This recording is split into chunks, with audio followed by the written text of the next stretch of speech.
Yayasan Magnet Rezeki. Yayasan Magnet Rezeki didirikan oleh seorang penulis buku mega bestseller, Rahasia Magnet Rezeki, Ustadz Nasrullah, dan Certified Trainer Magnet Rezeki, asuhan Ustadz Nasrullah. Selain seorang penulis bestseller, beliau juga seorang motivator internasional.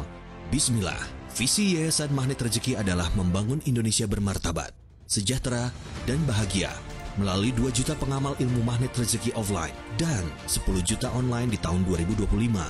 Membangun Indonesia bermartabat melalui dakwah dan pendidikan ilmu magnet rezeki. Membangun Indonesia sejahtera melalui pemberdayaan ekonomi bersama melalui koperasi magnet rezeki. Membangun Indonesia bahagia melalui pembinaan keluarga-keluarga bahagia dan kegiatan sosial dalam mengamalkan ilmu magnet rezeki. Satu, sama, dan terhubung. Terdiri dari koordinator pusat,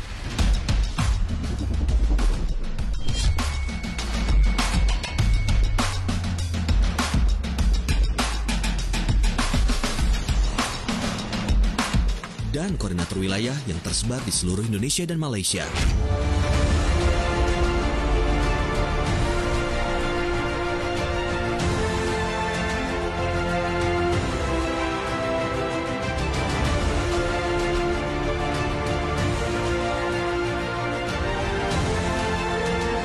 Pendidikan online, kajian online magnet rezeki, training online magnet rezeki, bimbel online magnet rezeki, camp online magnet rezeki, ngaji Al-Kahfi berjamaah setiap Jumat. Offline, kajian, seminar, private training, camp, mega seminar dan internasional mega training. Sosial, MR Peduli, ikut menyalurkan bantuan bagi masyarakat yang terkena bencana. MR Box, ikut menyalurkan bantuan berupa makan siang setiap hari di lebih 150 titik seluruh Indonesia.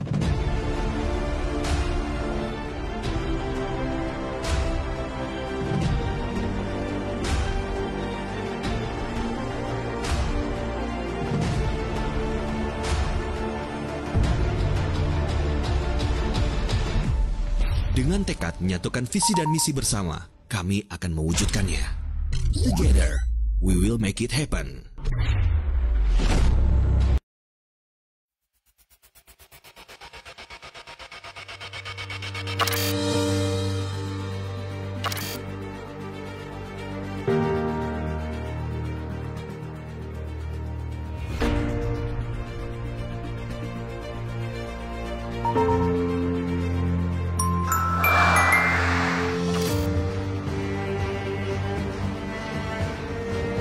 Setiap pikiran adalah doa.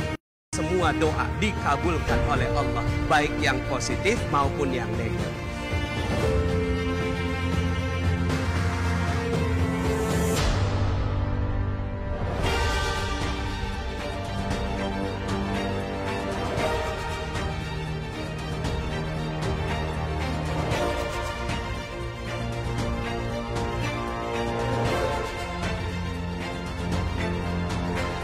Siapa di sini hadir untuk dapatkan ilmu sebanyak-banyaknya? Angkat tangan saya. Siapa yang ingin dapatkan rezeki berkah berlimpah? Angkat tangan saya. Apa itu magnet rezeki?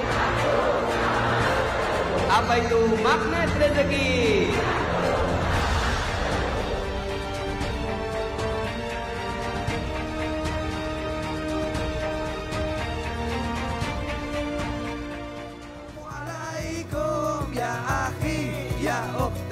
Assalamualaikum ya akhi ya ukhti. Bila hati terasa sedih, bila jiwa terasa hampa, mungkin kita sudahlah lupa berzikir tenangkan jiwa. Wali ayyi ala'i rabbikuma tukadziban. Sami Allahu liman hamidah. Allahu Akbar. Engkau hadir malam ini ya Allah, dalam keberkahan majlismu yang mulia ini ya Allah. Dengarkanlah rintihan kami ya Allah. Inilah persoalan-persoalan hidup kami yang menghimpit kami. Bismillahirrahmanirrahim. Ya Allah, aku memiliki persoalan sedemikian. Sayangilah aku, kasihanilah aku, titipkanlah kepadaku satu ayat-Mu yang bisa membuat aku jauh lebih tenang, mengetahui rahasia di balik peristiwa ini.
Oke, Assalamualaikum warahmatullahi wabarakatuh. Alhamdulillah, tsumma alhamdulillah, wassalatu wassalamu ala rasulillah wa ala alihi wa sahbihi wa wala wa la hawla wa la quwata illa billah. Asyhadu an la ilaha illallah wa asyhadu anna Muhammadan abduhu wa rasuluhu la nabiyya ba'dah. Allahumma salli wa sallim ala nabiyyina Muhammadin wa ala alihi wa sahbihi ajma'in. Alhamdulillah, senang dan bahagia sekali bisa bertemu dengan Bapak Ibu semua, teman-teman semuanya dari seluruh Nusantara dan juga dunia ya. Tadi saya lihat ada beberapa daripada Malaysia ya. Kemudian juga Singapura, kemudian tentunya Indonesia ya. Nah, ini Malaysia hadir katanya ya. Subhanallah, alhamdulillah ya. Jakarta ini ya. Mana tadi Malaysia? Ini dia Malaysia nih. Alhamdulillah ya. Subhanallah, senang sekali ya bisa membersamai teman-teman semuanya dari Serang, Banten, Singkawang, subhanallah ya. Kemudian juga dari Jogja, dari Sumbawa, Lubuk Linggau, masya Allah ya. Alhamdulillah, senang ya bisa bertemu dengan teman-teman semuanya. Ini juga dari Sukabumi. Hari ini kita akan bincang-bincang ya. Jadi ini adalah segmen bincang hikmah yang dulu kita pernah rutinkan di YouTube setiap hari Rabu ya dan Jumat, tapi sekarang ini saya belum sempat lagi ya untuk menghidupkan bincang hikmah bersama saya ya. Nah, mudah-mudahan hari ini kita akan bincang-bincang spesial karena ini ada request dari beberapa teman-teman untuk berbicara tentang dinar sebagai solusi keuangan keluarga ya. Mudah-mudahan materi ini bisa sedikit banyak memberikan gambaran kepada teman-teman semuanya kenapa magnet rezeki sekarang masuk ke dinar gitu ya. Kenapa kok gitu ya magnet rezeki mengeluarkan produk dinar. Nah, dan tentunya bukan cuma sekedar pertanyaan atau jawaban dari kenapa magnet rezeki mengeluarkan dinar, tapi bagaimana dinar ini bisa menjadi solusi terbaik bagi Anda sekeluarga ya. Jadi ini insya Allah kita akan bahas dan bincang-bincang hikmah ya teman-teman semuanya. Nanti kalau seandainya ada yang mau disampaikan di komen dan seterusnya sesuai dengan topik ini ya, dinar sebagai solusi keuangan keluarga ya. Yuk kita sama-sama masuk materinya. Tapi sebelumnya mari sama-sama kita bacakan Al-Fatihah dulu ya, dengan niat kita mengosongkan gelas, mengisi dengan ilmu ya. Semoga Allah Subhanahu wa taala memberikan kepada kita ilmu yang bermanfaat, dan juga kita kirimkan Al-Fatihah ini kepada orang-orang kita tercinta, kepada suami istri kita, kepada orang tua kita, pada anak-anak kita, juga kepada negeri kita ya, bangsa kita, pemimpin-pemimpin bangsa kita. juga para ulama-ulama dan guru-guru yang telah menghantarkan Islam kepada kita semua sehingga kita bisa memeluk agama ini dengan baik. Juga sambung menyambung sampai kepada Rasulullah. Ala hadhihi niyah wa ala kulli niyatin shalih. Al-Fatihah. A'udzu billahi minasy syaithanir rajim. Bismillahirrahmanirrahim. Alhamdulillahi rabbil alamin. Arrahmanir rahim. Maliki yaumiddin. Iyyaka na'budu wa iyyaka nasta'in. Ihdinas siratal mustaqim. Siratal ladzina an'amta 'alaihim ghairil maghdubi 'alaihim waladdallin.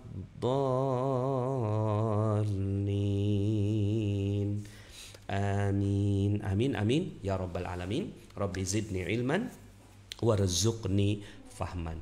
Mari kita mulai pembahasan tentang dinar sebagai solusi keuangan keluarga ya. Nah, tentunya kita ingin dong gitu ya, keuangan keluarga kita menjadi keuangan yang sehat, keuangan yang stabil ya, bahkan berkembang ya. Tentu itu yang kita inginkan. Yuk sama-sama kita bahas. Pertama, saya ingin bahas dulu tentang logika berpikirnya dulu. Kenapa sih Pak Nas kita ngomongin uang dan rencana keuangan ya? Karena ya tentunya kan kita selama ini selalu bicara tentang magnet rezeki ya. Nah, tentunya ilmu-ilmu yang berkaitan dengan bagaimana kita bisa mendapatkan rezeki berlimpah. Termasuk salah satunya adalah pengelolaan keuangan ya, pengelolaan keuangan. Nah, ternyata bicara keuangan itu adalah bagian dari syariat. Kita nggak bisa lepas dari keuangan. Jadi kalau kita bicara tentang Islam ya, Islam itu bukan cuma sekedar sholat, zakat, puasa, haji ya, tapi juga bagaimana dia memikirkan tentang keuangan. Nah, coba kita lihat. Ada 5 tujuan diturunkannya syariat Islam. Itu tertuang dalam maqasid syariah, atau ada juga yang menyebutnya sebagai daruratul khams ya, atau 5 hal yang darurat yang nggak boleh nggak ada, harus ada ya. Nah, yang pertama adalah hifzuddin, menjaga agama. Saya mungkin poin-poinnya nggak terlalu detail ya, karena panjang sekali kalau untuk menjelaskan tentang maqasid syariah atau tujuan diturunkannya syariat Islam. Jadi yang pertama itu adalah hifzuddin, menjaga agama. Jadi agar agama itu tetap terjaga sampai kapanpun ya. Jadi agama adalah hal yang paling utama yang harus kita jaga. Oke? Yang kedua adalah hifzun nafs, menjaga jiwa ya. Jadi syariat Islam ya, itu tujuannya adalah bagaimana jiwa itu bisa terjaga dengan baik ya. Jadi makanya seperti sekarang ini kaitannya dengan COVID-19 ya. Kenapa kok ulama turun tangan untuk memberikan fatwanya? Karena kaitannya dengan yang nomor 2 ini. Yang berikutnya adalah hifzul aql, menjaga agar akal itu tetap waras gitu, menjaga kewarasan gitu ya. Jangan sampai kita hidup dalam dunia yang nggak waras gitu. Nggak waras tuh artinya apa? Ya akal kita udah tahu korupsi itu korupsi itu nggak baik gitu secara akal. Secara agama juga ya dia adalah satu penyimpangan gitu kan.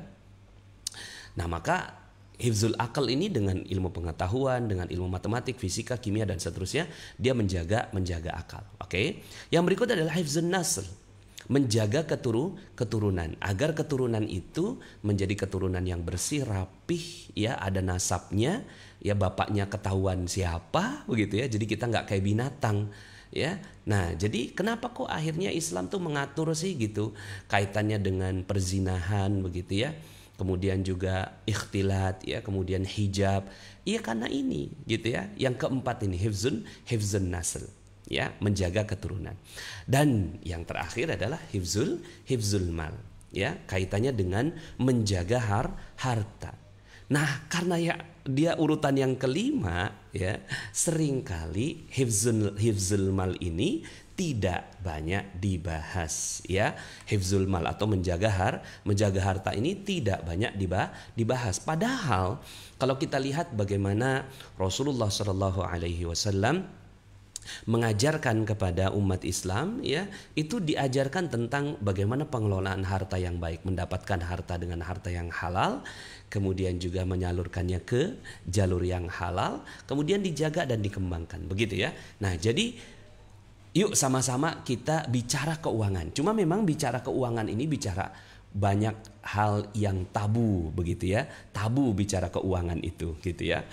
Ada yang memang keuangannya udah rapi, ada keuangan yang belum, ada yang menyebabkan kedengkian, ada yang menyebabkan hal dan seterusnya. Dan dia tuh kayak mau membicarakan itu tapi kayak malu-malu gitu ya. Jadi kayak sungkan gitu bicara tentang keuangan gitu ya. Bahkan coba deh teman-teman semuanya, diskusi orang tua kepada anaknya. Apakah ada diskusi tentang bagaimana mengelola keuangan gitu ya? Ada untuk orang-orang tua yang sadar akan keuangan. Tapi buat orang-orang tua yang gak sadar akan keuangan, ya biasanya lewat tuh diskusi tentang itu. Bagaimana keuangan itu bisa dijaga dengan baik. Maka yuk sama-sama di ilmu magnet rezeki, hifzul mal itu masuk dalam salah satu kurikulum utama, gitu ya. Jadi di dalam ilmu magnet rezeki, hifzul mal itu menjadi salah satu bahasan yang utama. Hifzuddin udah ada Ustadz Abdus Somad, udah ada A'agim, udah ada Ustadz Yusuf Mansur, udah ada yang lainnya. Hifzul nafs, hifzul akal, hifzul nasl sudah banyak yang bicara. Nah, hifzul mal itu banyak yang enggak mau membicarakannya. Bisa jadi nggak mampu, bisa jadi juga nggak menjadi perhatian, bisa jadi juga ya nggak tahu ilmunya, begitu ya. Nah, bismillah, mudah-mudahan dengan ilmu magnet rezeki. Jadi kalau ditanyakan kenapa sih kamu bicara ilmu magnet rezeki, ya karena itu ada dalam syariat, mau bagaimana lagi ya. Dia ada di dalam syariat. Yuk kita bahas lebih jauh tentang hifzul mal tadi. Yang pertama ya, menjaga harta itu diwujudkan dalam bentuk apa? Satu, mencari rezeki yang halal, begitu ya. Mencari rezeki yang halal tentunya ya. Jadi jangan sampai akhirnya rezeki kita adalah rezeki yang tercampur dengan yang diharamkan oleh Allah Subhanahu wa taala. Yuk kita lihat ayatnya. Mencari rezeki yang halal ini ya. Wala kita lihat artinya, A'udzubillahi minasyaitonirrajim. Wala ta'kulu amwalakum bainakum bil batil wa tudlu biha ilal hukami litakulu fariqam min amwalin nasi bil itsmi wa antum ta'lamun ya.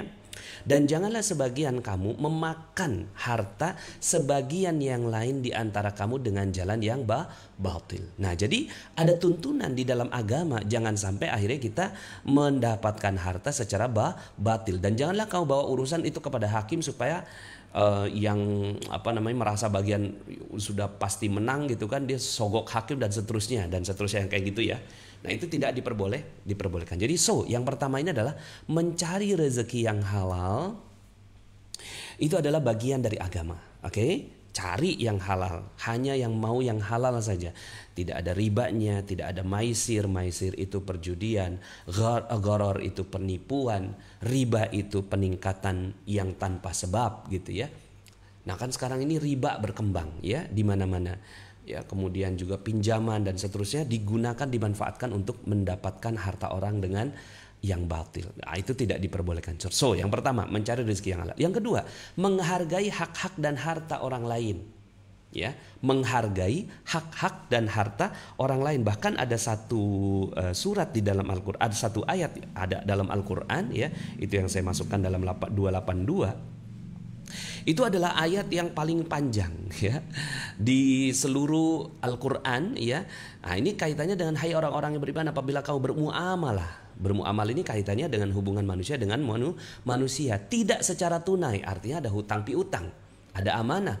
Untuk waktu yang tertentu itu hendaklah kamu menuliskannya. Jadi diatur ya, diatur dalam Islam. Jadi hendaklah seorang penulis di antara kamu menuliskannya dengan benar, dan janganlah penulis enggan menuliskannya sebagaimana Allah telah mengajarkannya, maka hendaklah ia menulis, dan hendaklah orang yang berhutang itu mengimlakkannya apa yang akan ditulis itu. Jadi artinya notaris ada di sini ya.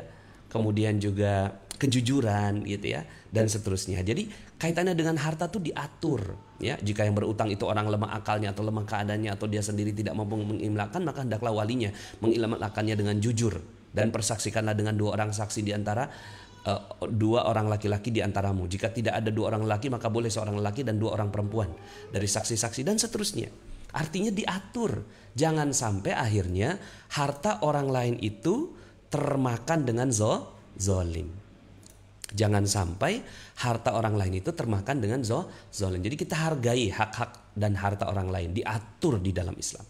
Kemudian yang ketiga adalah berakhlak yang baik dalam urusan harta. Utang piutang yang tadi, berbisnis ya, dalam surat Al-Kahfi ayat 39, saya nggak usah sebutkan ayatnya. Nanti teman-teman bisa baca sendiri. Kemudian tidak mubazir ya.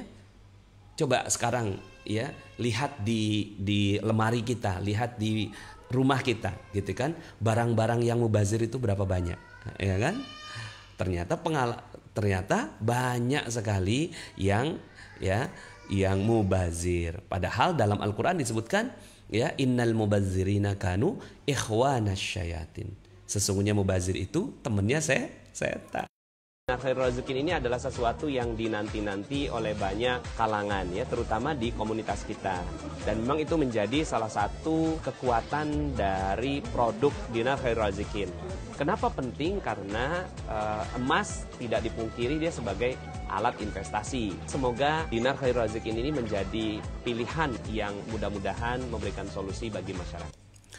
Oke, maaf ya, tadi saya potong dengan iklan sedikit karena pintu saya sedikit terbuka, jadi suara masuk.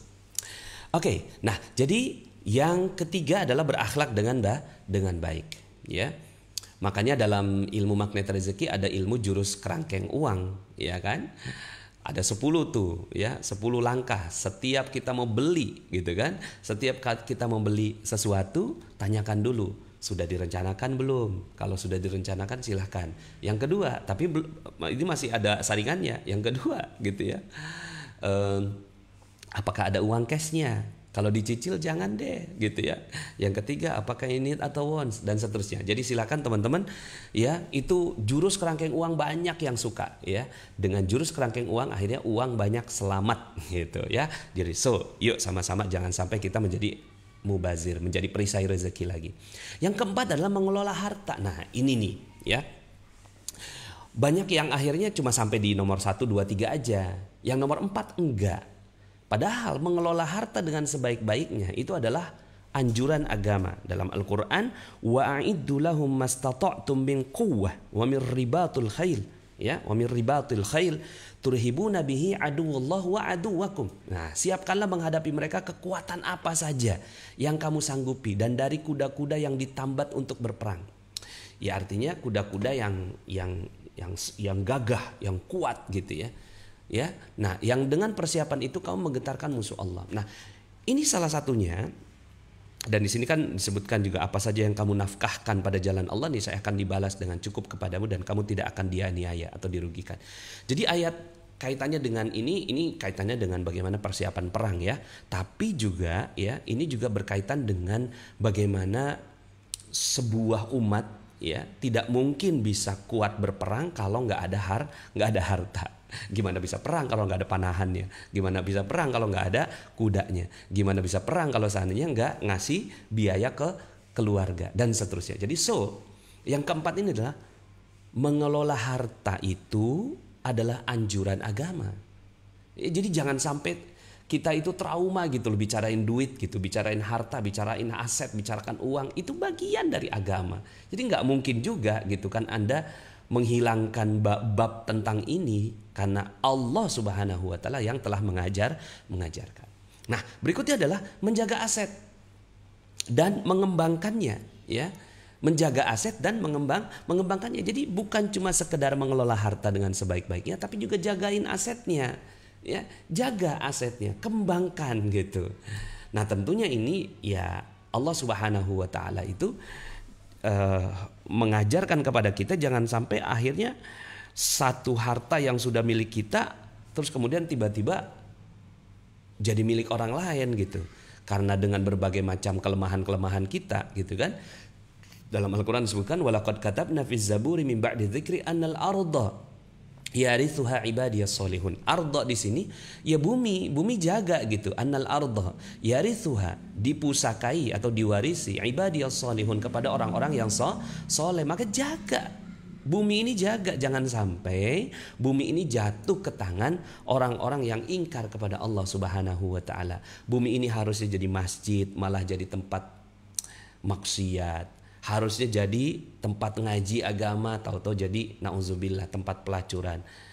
Ini nggak boleh. Jaga aset-aset kita dan kita kembangkan gitu loh, ya. Kalau bisa yang namanya aset itu jangan dijual. Kita miliki sendiri sampai kapanpun gitu. Nah, ini kan harusnya ada ilmu dong, ilmu menjaga dan mengembangkan aset. Ini kan enggak gitu ya. Kalau seorang anak punya harta waris gitu kan dari orang tuanya, kira-kira jadinya apa tuh harta waris gitu ya? Banyakannya gimana? Ya orang tua yang nyari gitu kan, diwarisi ke anak, anak yang ngabisin gitu. Nah, ini nggak boleh. Harus ada ilmu tentang bagaimana menjaga aset dan mengembangkannya, sehingga ya yang keenam gitu. Nah, yang keenam ini banyak yang juga nggak sadar bahwa ajaran agama itu adalah meninggalkan keturunan yang kuat. Meninggalkan keturunan yang kuat ya. Jadi nggak boleh kita nurunkan misalnya keturunan kita ini keturunan yang secara ilmu nggak pinter, secara harta nggak ada gitu. Ya kesian gitu ya. Nah, dalam Al-Quran dan surat An-Nisa ayat 9, dan hendaklah takut kepada Allah orang-orang yang seandainya meninggalkan di belakang mereka anak-anak yang lemah, yang mereka khawatir terhadap kesejahteraan mereka. Ya, oleh sebab itu hendaklah mereka bertakwa kepada Allah dan hendaklah mereka mengucapkan perkataan yang benar. Artinya bagaimana kita bisa belajar gitu ya, bisa belajar meninggalkan keturunan kita